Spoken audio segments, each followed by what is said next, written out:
Беш кашка менен оюнуңарды көрөбүз деп ойлоп аттык элек. Мен деле ошентип келгем эми. Бирок тагдырга байланыштуу экен. Тагдырга жасалган.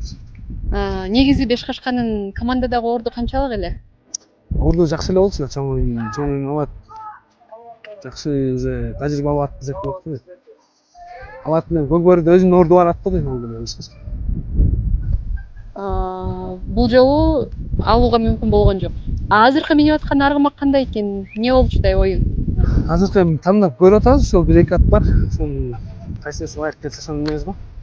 Жекеме жекеге ат ылайык келбей калса, анда кандай болот? Анда ойнай беребиз, нападениеге кат чыкса, нападениесине. Ушул команда кайсы жерден жардамыбыз тийсе ошол жерден кылган аракет кылабыз.